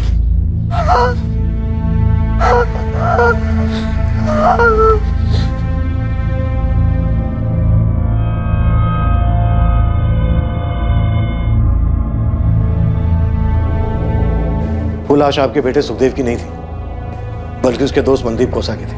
उस रात सुखदेव ने मनदीप के साथ वहां शराब पी, उसका मर्डर किया, फिर उसकी लाश को जला दिया। सुखदेव का अपना मोबाइल फोन वहां छोड़ना, अपने जूते लाश को पहनाना, ये सब उसने इसलिए किया ताकि वो ये सिद्ध कर सके कि मर्डर उसी का हुआ है। सुखदेव कहाँ है? छुपा हुआ है, अभी ढूंढ रहे हैं उसको। सुखदेव ऐसा करेगा क्यों? दोनों दोस्त थे, वो मनदीप को मार क्यों डालेगा?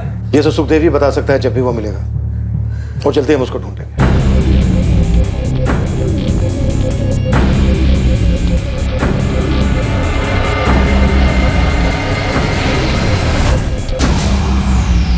ऐसे फील्डिंग लगाइए सुखदेव के लिए, बहुत जल्दी केस देगा, देखिएगा।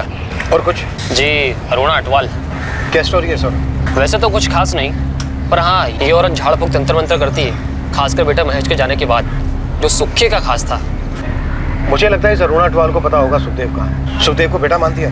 मेरी टीम में ऐसा अभी तक किसी ने कहा नहीं, पर मैं कहता हूँ और खोदने को। अरुणा अटवाल की एक बात मुझे बड़ी बेचैन कर गई। ये मनदीप को आप जाने दीजिए। अजीब है उसका ये कहना, मानो मुझसे कह रही हो कि मैं इस केस को ड्रॉप कर दूं। कुछ तो अजीब है इस औरत में।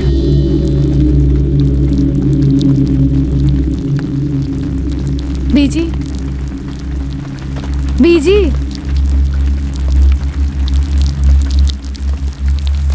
सुखी भैया मरे नहीं हैं। ये तो बड़ी अच्छी बात है पुत्र, सुखी जिंदा है। नहीं बीजी, सुखी भैया खूनी है। उन्होंने उस मनदीप को मार डाला। क्यों मार डाला बीजी? मुझे कैसे पता होगा? ये तो मुझे क्यों पूछ रही है?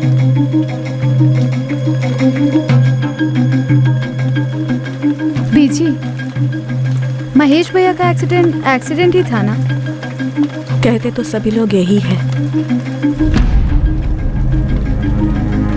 पर जो वो ट्रक था, उसका ड्राइवर था, उसको पुलिस आज तक पकड़ नहीं पाई है। किसी ने उसे देखा तक नहीं।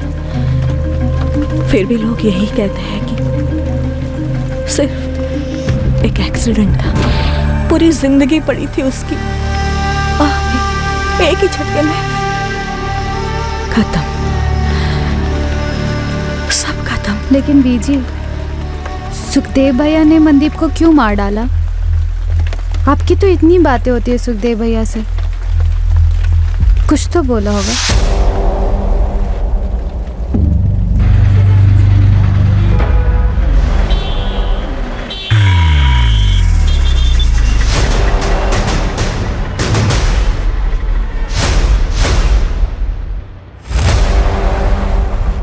साहब, खबर पक्की है, सुखदेव 1.5 महीने से यही है और कहीं भागने की फिराक में भी नहीं लगता। 1.5 महीने से एक ही लॉज में? वही उसे ढूंढ नहीं रहा था ना, हम सब मनदीप को ढूंढ रहे थे, तो ये भाई अपना मजे से खुला घूम रहा था। उस्मान, हम 2 घंटे में पहुंच रहे हैं वहाँ, बस उसे तू निकलने मत देना।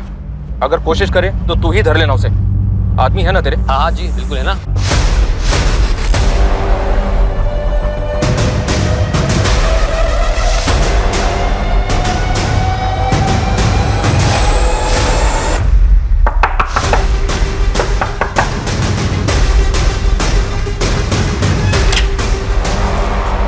सुखदेव बन्ना जी, मनदीप खोसा को क्यों मारा तूने?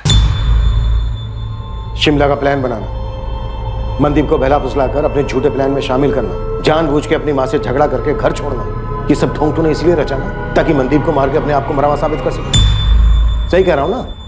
देख सुखदेव, तू अब पकड़ा गया है, बेहतर यही है कि सब कुछ सच सच बता दे। क्यों मारा मनदीप को? महेश क्यों मारा? मनदीप के मर्डर और महेश की मौत में कोई कनेक्शन है? दोनों जानते थे एक दूसरे को?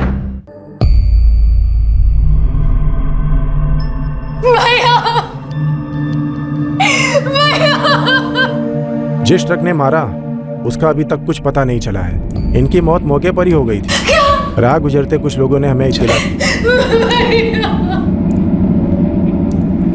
नहीं, मेरा महेश नहीं मरा है। बीजी, मेरे महेश को कुछ नहीं हुआ है। मेरा महेश नहीं मरा, मेरा महेश नहीं मरा है, मुझे कुछ नहीं हुआ।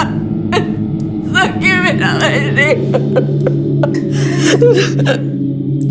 मरा, मेरा महेश अटवाल मनदीप खोसा को बिल्कुल नहीं जानता था, तो सवाल ये उठता है कि मनदीप का महेश की मौत से क्या ताल्लुक हो सकता है। जब मनदीप के कत्ल का मकसद सामने आया तो ये केस सर के बल उलट गया। कहां से शुरू हुआ था और कहां खत्म होने को जा रहा था। सुखदेव, मेरी बर्दाश्त को मत आजमा। मनदीप को उस ट्रक से कोई ताल्लुक था क्या जिसने महेश को उड़ा दी? फिर क्यों? क्यों? आंटी जी, महेश की मौत? आंटी जी महेश की मौत से उभर नहीं पा रही थी। उन्हें महेश दिखाई देता था, उसे गुजारिश करता था। क्या गुजारिश करता था?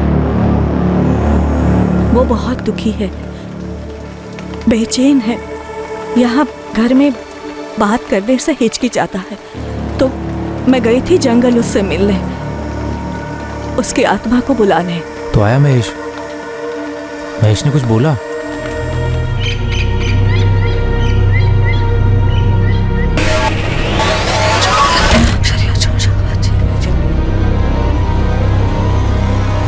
विजय, विजय,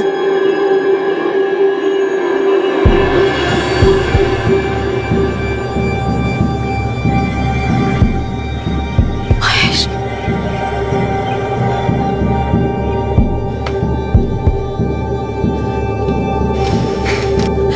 महेश, महेश, विजय, महेश पुत्र, महेश।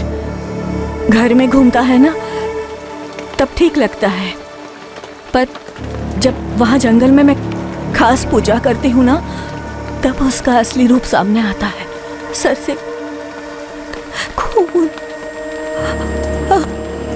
कितना खून। बोलता क्या है? कुछ नहीं बोलता, पर मुझे पता है, मुझे साफ दिखता है कि वो बहुत बेचैन है। उसे जाना नहीं था, उसका वक्त नहीं था। मेरे महेश की आत्मा भटक रही है, भटक रही है मेरे महेश की आत्मा। क्या कर सकते हैं महेश की आत्मा की शांति के लिए? मैंने ना ये बाबा, फकीर और तांत्रिकों से खास पूजा सीखी है। बहुत मुश्किल होता है एक भटकती हुई आत्मा को मुक्ति दिलाना। कितना मुश्किल? आप मुझे बताइए, मैं सब कुछ करूंगा, मैं लेके आऊंगा जो भी चाहिए। एक आत्मा की कीमत है दूसरी आत्मा। दूसरी आत्मा? बलि, इंसान की बलि। हम इस दुनिया से एक आत्मा को छोड़ेंगे और वहां मेरे महेश की आत्मा इस दुनिया को छोड़ेगी और उसे मुक्ति मिल जाएगी। अपने भाई, अपने दोस्त की आत्मा को मुक्ति नहीं दिलाएगा। लेकिन आंटी, नरबली का मतलब किसी जीते जागते आदमी की हत्या करनी होगी। करनी होगी।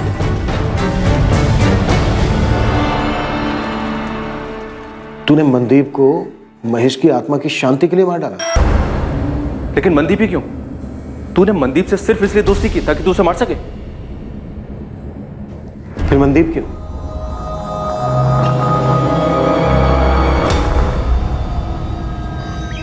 आंटी जी, आंटी जी, वो मिल गया जिसकी बलि दे सकते हैं।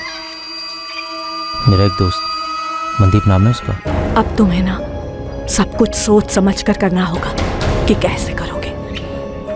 मनदीप बिल्कुल सही बलि है मेरे महेश के लिए। मनदीप ही क्यों सुखदेव? आंटी जी के तंत्र मंत्र के ज्ञान के हिसाब से जिसकी बलि दी जाए उसका नाम माँ से शुरू होना चाहिए था। कोई और अक्षर बिल्कुल नहीं चलेगा। जिसकी भी हम बलि देंगे ना, उसका नाम म से शुरू होना बहुत जरूरी है, जैसे मेरे महेश का नाम है, वरना बलि बेकार हो जाएगी। बहुत सोचा मैंने, तो ख्याल आया अपना मनदीप तो माँ से है। तूने मनदीप को महेश की आत्मा की शांति के लिए मारा और मनदीप को सिर्फ उसके नाम की वजह से चुना।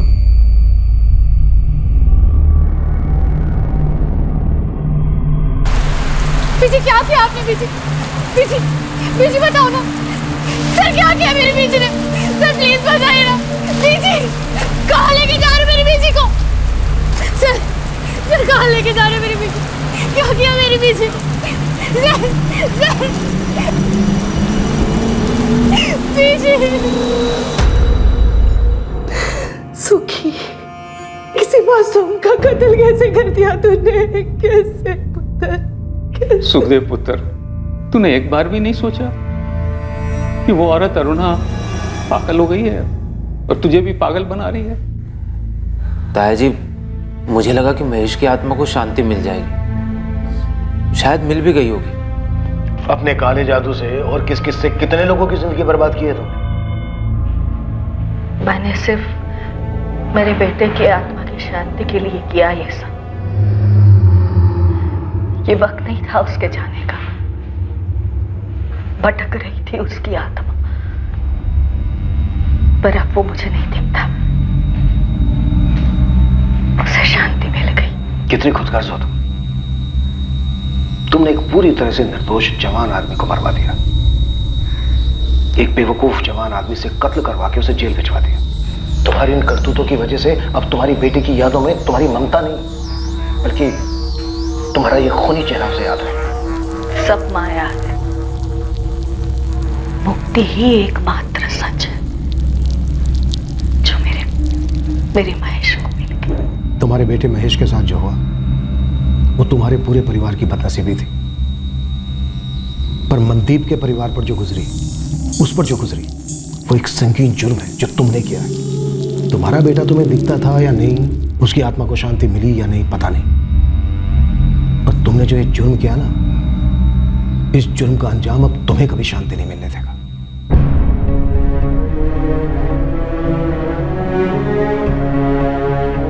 मनदीप के परिवार वाले उसकी मौत का कारण सुनकर सुन्न पड़ गए थे। मम्मी सुबह तक आ जाऊंगा।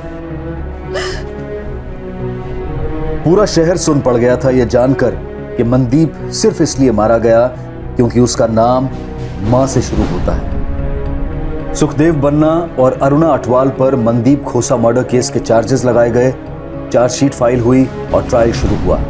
ट्रायल कोर्ट ने दोनों मुजरिमों सुखदेव बन्ना और अरुणा अटवाल को उम्र कैद की सजा सुनाई है। किसी की जान लेकर किसी भी इंसान को शांति नहीं मिल सकती, फिर भले ही वो इंसान जिंदा हो या मर चुका हो। इस केस में जो हुआ वो सिर्फ एक औरत का भ्रम नहीं था, बल्कि एक आदमी की बेवकूफी भी थी। किसी करीबी इंसान की मौत से कोई भले कितने ही दुख में क्यों ना डूबा हो, काला जादू उसे कभी बाहर नहीं ला सकता। किसी की आत्मा को हाजिर करना, उनसे बातचीत करना, ये सारी बातें सिर्फ एक दिमागी फितूर है, एक कल्पना है, हकीकत में कभी नहीं होती। और अगर कोई ये दावा करता है कि वो जादू टोने से ऐसा कर सकता है तो उसे तुरंत गिरफ्तार करवाएं। वो सरासर फ्रॉड है। एक से एक लोग आते हैं ये दावा करते हुए कि किसी की मानसिक या आर्थिक समस्या का हल काला जादू है। ऐसे लोगों से दूरी बनाएं। और ऐसे लोग भी आपको मिलेंगे जो जिंदगी को एक खूबसूरत तोहफा समझकर जीते हैं, महक बांटते फिरते हैं।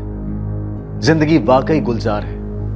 किसी भी इंसान को यह हक या अनुमति ना दें कि वो आपकी जिंदगी को निराशा और डिप्रेशन से भर दे। अब मैं अनूप सोनी आपसे विदा लेता हूं, फिर मुलाकात होगी। और याद रखें, क्राइम और आपके बीच में सिर्फ इतना फर्क है कि आप कितने सतर्क हैं। सतर्क रहें, सुरक्षित रहें। जय हिंद। क्राइम पेट्रोल्स के और भी दिलचस्प कहानी देखने के लिए हमारे चैनल को सब्सक्राइब करें और बेल आइकॉन दबाना न भूलें।